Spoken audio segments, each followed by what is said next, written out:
Assalamu alaikum warahmatullah.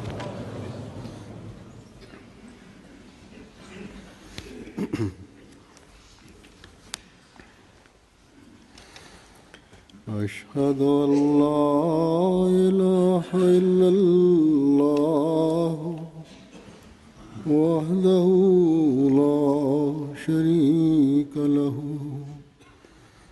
وأشهد أن محمدا عبده ورسوله أما بعد فأعوذ بالله من الشيطان الرجيم بسم الله الرحمن الرحيم الحمد لله رب العالمين الرحمن الرحيم مالك يوم الدين إياك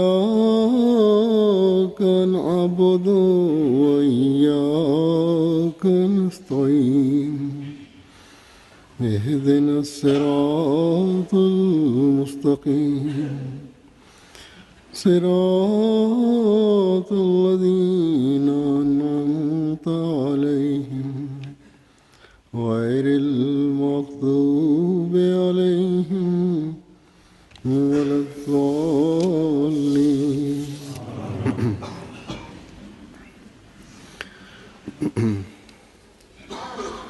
हमारे बच्चे अमूमन Hazur says that mashallah, our children normally finish their first reading of the Holy Quran at a very young age. Mothers who have a greater concern that their children should quickly finish their Holy Quran make great efforts to this effect. Here as well, and also in other countries, whenever I go on tours,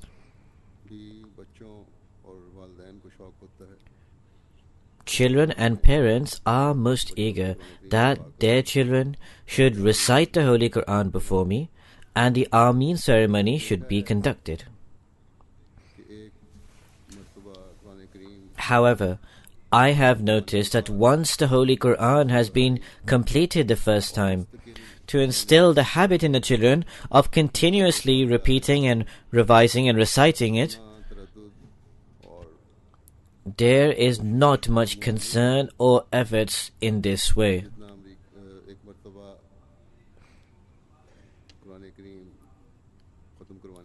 In comparison to the efforts that are made for the first reading of the Holy Quran to be completed. Because normally when I ask that are you regularly reciting the Holy Quran or not, then sometimes it can be deciphered from the reading style of the person. Generally, the response I receive is that they are not reading on a regular basis. While the fact is that mothers and fathers, after they complete the first reading of the Holy Quran of their children, should supervise and hold due concern by inculcating the habit in their children of regularly reciting the Holy Quran.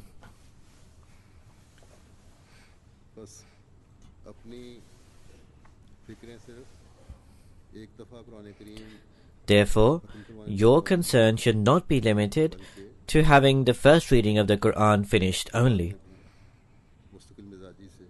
Rather, after the Quran is finished for the first time, there is a need to supervise your children regularly. Most certainly, to conclude the first reading of the Holy Quran is an extremely important task. Some mothers achieve this first reading of the Holy Quran when the children are but 4 or 5 years old. Undoubtedly, this is a task that requires great endeavor. But, as I said, to maintain the constant and regular reading of the Holy Quran is of even greater importance. Recently, I received a letter from a lady where she mentioned my mother. This lady said that one thing that your mother said to me, for which I am still grateful today, is that once I took my child to your mother after she had completed the reading of the Holy Quran, and I told her proudly that this child has completed reading the Holy Quran at the age of 6. In response, your mother said, "This is no great achievement to have your child finish reading the Holy Quran at the age of 5 or 6. Now tell me this. How much love have you instilled of the Holy Quran in your child's heart?" Hazur says that this is the reality, that alongside reading the Holy Quran, to instill the love of the Holy Quran in the child's heart is most essential. It is then that children will be interested in reading the Holy Quran, especially in the age through which we are passing, where children have many other interests. For example, there is television, there is the internet, and there are other books. So when the child regularly recites the Holy Quran in the morning, and he regularly studies the Holy Quran, this would make the child aware of the significance of the Holy Quran. The promised Messiah, on whom be peace, has also drawn attention towards this, that in this time there are diverse interests in the world. Different kinds of books are available that interest in different way. There are new sciences that are being introduced.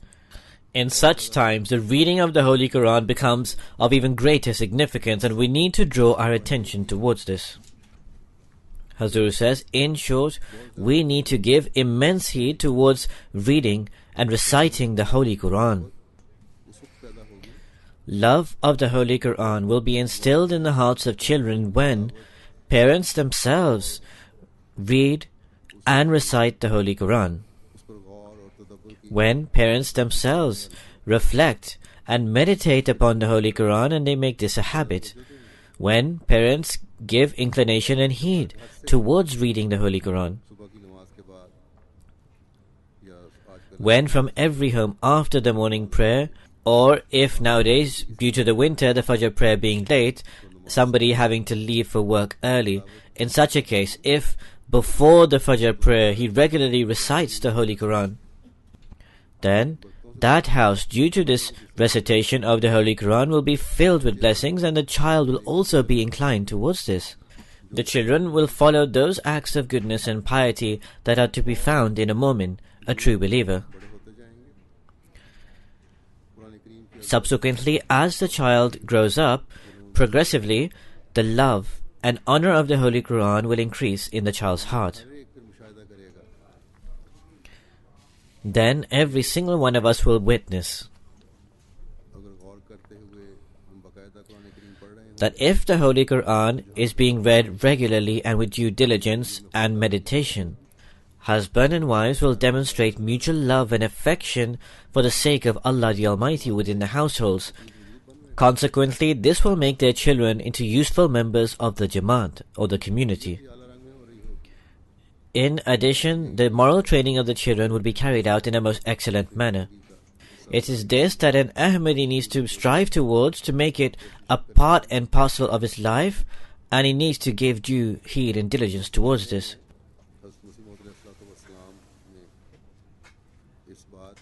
In this time, the promised Messiah ﷺ, peace be upon him, in order to instill this within our hearts, has made great efforts. That we should give the Holy Quran a greater status than everything else in the world. That we should give the most honor to the Holy Quran in comparison to everything else. Respect and honor of the Holy Quran should not be limited, as is normally the case amongst the non-Ahmadis, that they merely wrap the Holy Quran in a beautiful cloth, place it on a beautiful shelf, or inside a beautiful container or box. Real honor of the Holy Quran, real love of the Holy Quran, is that one should make maximum efforts to obey the commands entailed within it. That one should make what the Holy Quran forbids and permits a part and parcel of his life. Those acts that Allah the Almighty has forbidden us from following, a person should prevent himself from acting upon those. And those acts that Allah the Almighty has instructed us to follow, a person should utilize all his capacities and all his capabilities to follow that. And one should read the Holy Quran with the fear of God in his heart. The promised Messiah, peace be upon him, in manifold places in his books, also in his assemblies and also in his writings, has explained the great importance of the Holy Quran, and he has mentioned all these aspects. The promised Messiah ﷺ has mentioned the expectations he has of one who initiates, who does the bet or takes the pledge of allegiance, and of one who is an Ahmadi. Therefore, we need to fill our homes with the recitation, the tilawat of the Holy Quran. There is a great need for this. It is essential that alongside the recitation of the Holy Quran, the translation of the Quran is also read so that the injunctions entailed within it can be comprehended. At home, before the child, alongside reading the Holy Quran out, in order to make them understand, you should read out the translation of the Holy Quran. Do not only instill the habit of reading the Holy Quran itself, rather such gatherings should be held where small points are extracted from the Holy Quran and are explained to the children so that interest for the Holy Quran is also developed in them. The promised Messiah, peace be upon him, has deemed the understanding of the translation of the Holy Quran and the prayer as most essential. Yet to only read the translation and to not read the original Arabic text is not allowed. The promised Messiah, peace be upon him, says, "We certainly do not allow that only the translation of the Holy Quran is read. This negates the miracle of the Holy Quran." One who suggests this, that is, it is only enough to read the translation, wishes the Holy Quran not to remain in the world. Hazur says that, indeed, a great miracle of the Holy Quran is that its text remains intact until today. This is a miracle, and a great miracle, most certainly, that it is still in its original form. In fact, this is a proclamation of Allah, "Inna nahnu nazzalna zikra wa inna lahu lahafizun." That verily, we ourselves have sent down this exhortation, and most surely we will be its guardian.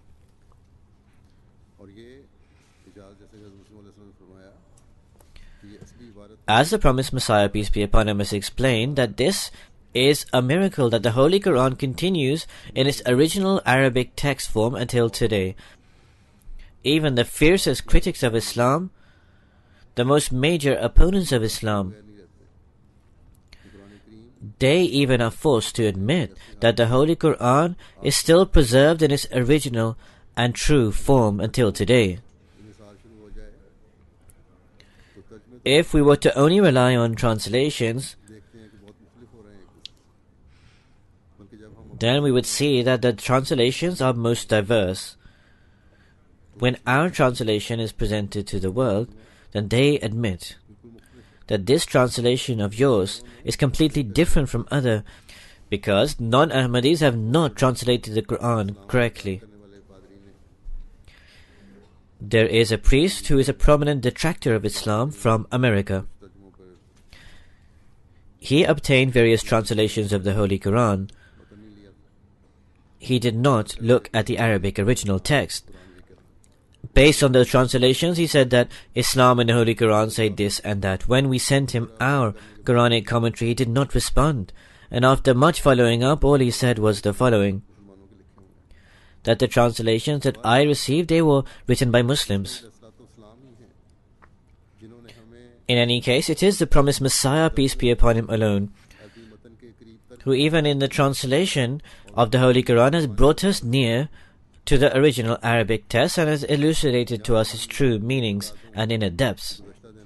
Here, incidentally, I should also mention that recently I came across an objection by a detractor of Ahmadiyyat, and in that he stated that if Mirza Sahib was a prophet, then why did he ask his Jamaat, that is his community, that follow Imam Abu Hanifa? The response to this can be found in the writings of the promised Messiah ﷺ, because he has never said follow Imam Abu Hanifa, but with reference to the Holy Quran. I should mention that in an assembly of the promised Messiah, peace be upon him, somebody mentioned that in the Hanafi creed, only reading the translation of the Holy Quran is deemed sufficient. In reply, the promised Messiah, on whom be peace, says that if this was the creed of the great Imam, it was his mistake. Hazrat says that that was an erroneous concept. Indeed, he was an Imam. He gave great services towards Islam and he mentioned many different issues in his writings. But if he has stated that reading the translation is sufficient, then that is wrong. In any case, in this era, Allah the Almighty sent the promised Messiah, peace be upon him, as a means to truly safeguard the Holy Quran.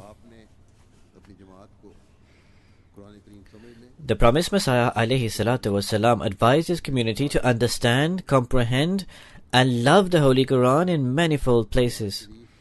In one place, the promised Messiah, on whom be peace, writes, "The Holy Quran is the law of the heavens and is a source of salvation." Hazur says, although the context of this quote is a debate where the promised Messiah, peace be upon him, was proving the death of Jesus, peace be upon him, in light of the Holy Quran. Yet, this is a general principle, that the Holy Quran is a law of the heavens, and in this way it is a means of salvation. If we observe, then laws of the world are not of any use if they are just established until those laws are actually enforced and they are abided by. Similarly, the law of the Holy Quran will only be beneficial and useful, it will only be a means of salvation when the Holy Quran is followed. If the Holy Quran's commands are not abided by, then it cannot be a means of salvation. By just reading the Holy Quran and not following what is entailed within, you cannot acquire salvation, and you will not receive the pleasure of God Almighty, and we would not receive the rewards and the blessings of God the Almighty. Therefore, to comprehend and understand the teachings of the Holy Quran and then to follow and abide by those commands is absolutely essential. The promised Messiah, on whom be peace, says in one place, "Remember, the Holy Quran is a fountainhead of real blessings and a source of salvation." It is an error on the part of those people who do not practice the Holy Quran. One group amongst those who do not practice the Holy Quran is those who do not have any faith in it. Such persons do not consider it to be a word of God. These people are very remote and far off. But those people who say they believe that this is a word of God and that this is a healing formula of salvation, if they do not practice on it, then that would be so regrettable and astonishing. Many among them are they who have not read the Holy Quran their entire lives. Therefore, the example of people who are negligent and careless about the word of God is similar to a person who knows that such and such spring is extremely pure, sweet, fresh, and its water is like an elixir and heals many ailments. He has certain knowledge of this, yet in spite of this knowledge, and in spite of being thirsty, and in spite of being embroiled in many ailments, he does not go near this spring. How unfortunate and ignorant of him! He should have drunk from the spring and should have satiated from its delicious and healing water and cherished it. Yet, in spite of being aware of this, he is as distant from it as an unaware person. Hazur says, "May Allah the Almighty enable us to act upon these moving, passionate and heart-filled words, and to act upon and abide the Holy Quran and to comprehend and understand it. We will only fulfill the dues of our bayat, our pledge of allegiance truly, when we apply the teachings of our Holy Quran upon ourselves. The teaching of the Holy Quran is this, as I stated earlier, that we should avoid every vice mentioned in it,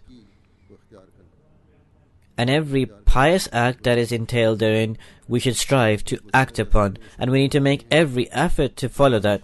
The promised Messiah, on whom be peace, states, The Holy Quran does not simply require that a person, having given up evil, should assume that now I have attained excellence. Rather, the Holy Quran wants to define man with supreme excellences and high morals, and that his actions and his deeds involve sympathy and the welfare of mankind. The consequence of which should be that Allah the Exalted is pleased with this person.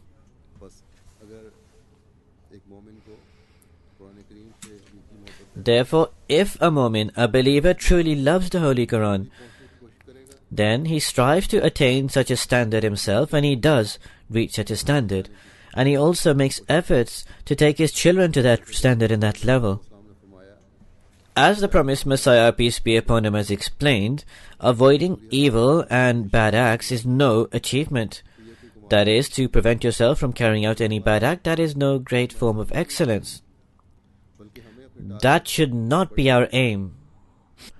Rather, our targets should be very lofty, and we need to strive to accomplish those targets.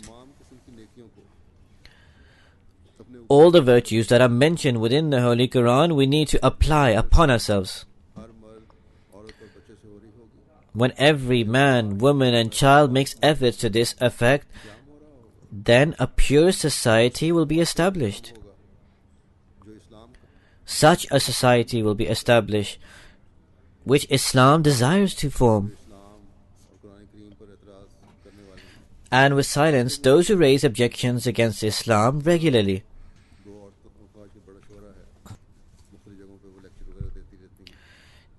Here, two women who are renowned nowadays and who raise excessive objections against Islamic laws in their lectures. Recently, through the efforts of Khuddam al-Ahmadiyya UK, a debate was held with them at UCL. This debate was organized by the administration of the university. In this debate, these two ladies, as is their normal routine, presented excessive objections against Islam. But our Khuddam, amongst whom one was of Pakistani origin who studies here in Jamia Ahmadiyya UK, and the second was a new convert of English origin. Both of these responded to them in such a positive, reasoned and strong manner in light of the teachings of the Holy Quran and in light of the true teachings of Islam, that I heard that they were left indignant and completely upset. In fact, even their supporters expressed regret in the manner in which they objected in an excessive manner. Thus, with the grace of Almighty Allah through the Ahmadi youth, the teachings of Islam gained victory and triumph. Therefore, we need to make great efforts to comprehend and understand the teachings of the Holy Quran, and we need to strive to implement and apply those teachings. It is then that our homes would become paradise-like, and we would be enabled to fulfill our dues of tabligh in our society, that is, the preaching of Islam. Teaching the manner of reciting the Holy Quran, the promised Messiah, on whom be peace, says, the Holy Quran should be read in deep reflection, with concentration, and with great pondering.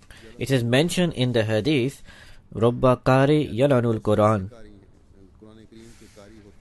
In other words, there are many Qari, that is, reciters of the Holy Quran, who are cursed by the Holy Quran.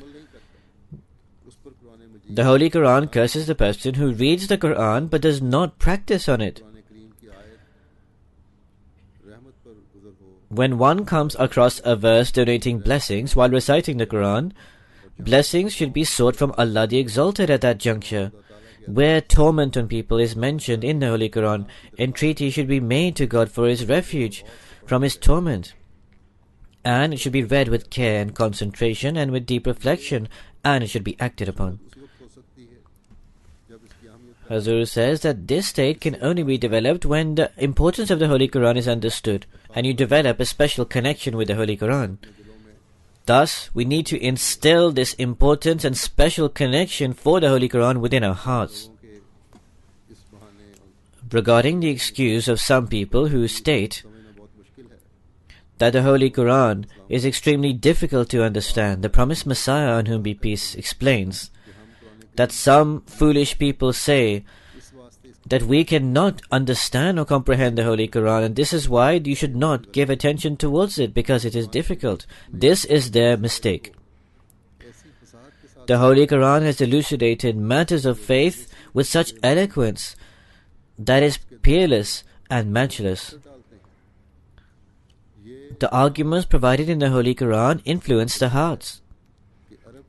The Holy Quran is so powerful and eloquent that it was even understood by the nomads of Arabia who were completely illiterate. Then, how can people of the current age not understand it? Hazur says, it is an immense favor of Allah the Exalted upon us that He commissioned the promised Messiah, on whom be peace. The promised Messiah, peace be upon him, not only explained the apparent commandments to us, in fact, he also unraveled the deeper truths and insights of the Quran for us. And he granted us the beneficence of وَآخَرِينَ مِنْهُمْ لَمَّا يَلْحَقُوا بِهِمْ, and among others from among them who have not yet joined them. So therefore we should try and accumulate the treasures that the promised Messiah, alayhi salatu wassalam, peace be upon him, that he gave to us.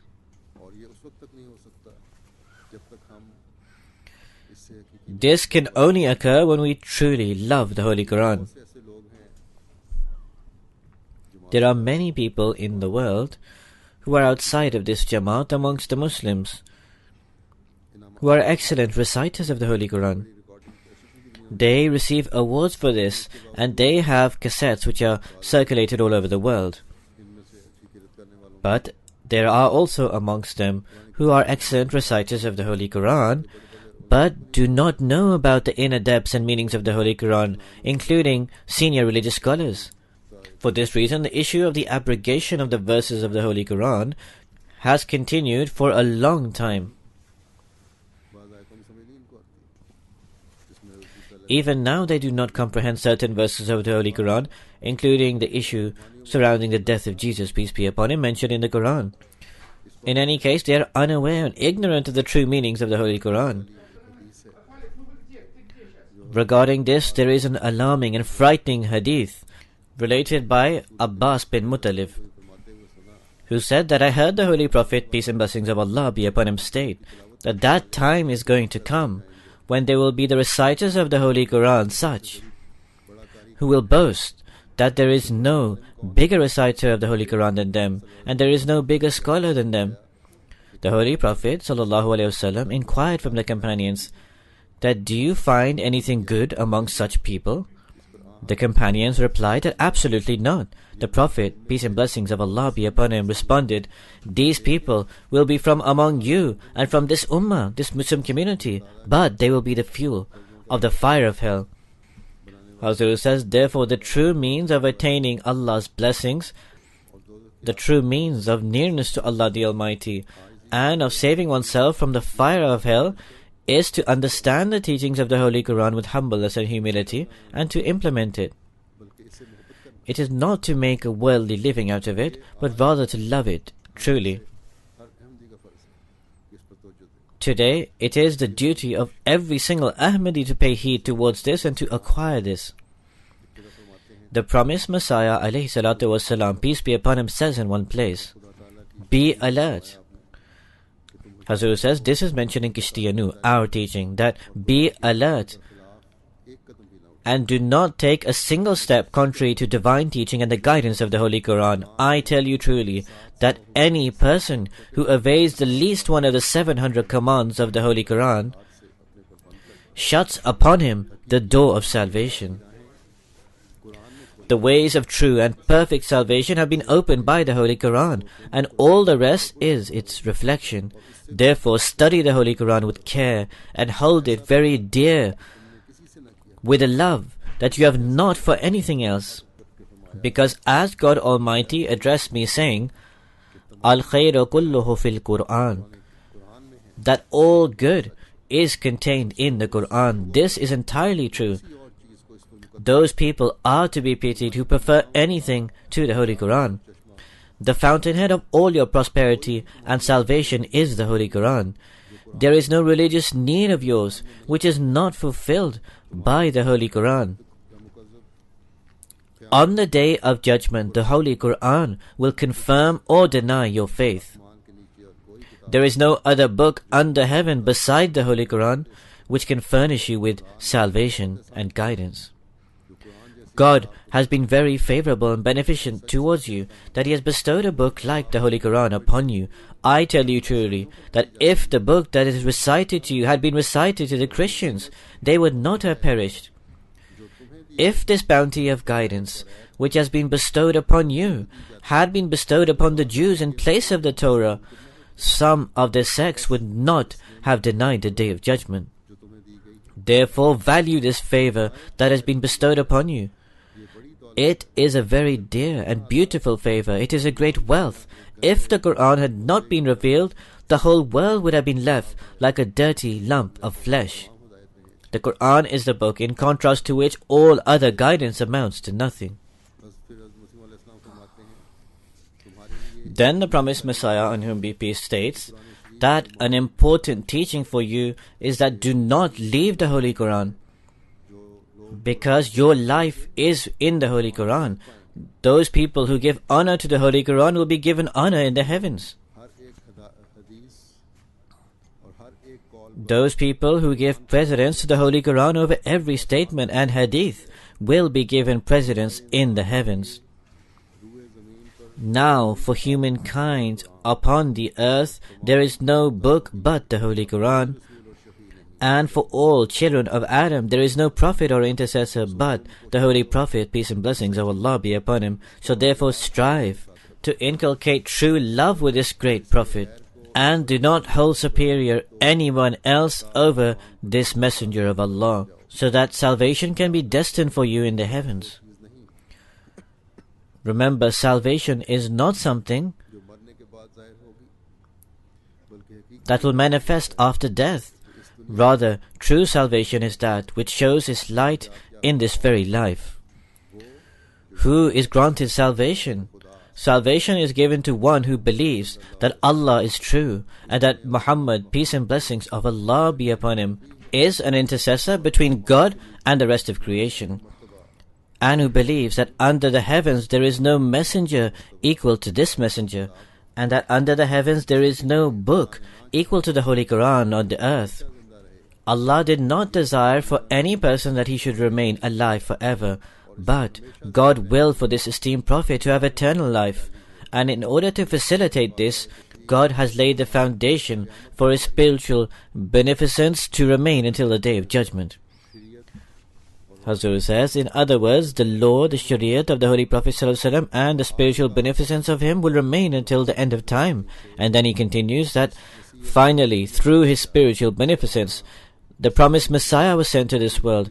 His coming was essential for the completion of the structure or the building of Islam, because it was certain that before the end of the world, for the Muhammadan dispensation, a Messiah would be sent in the spiritual sense, just as in the Mosaic dispensation it was granted.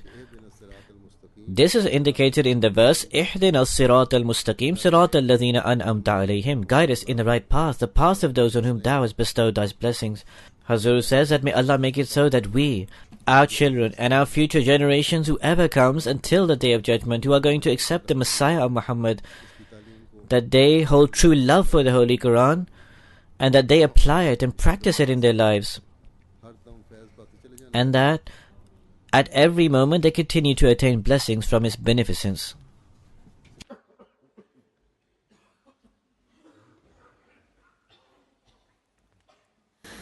Alhamdulillah, Alhamdulillah, nahmaduhu wa nasta'inuhu wa nastaghfiruhu.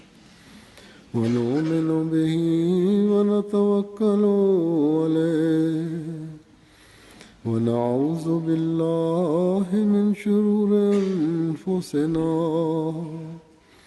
ومن سيئات أعمالنا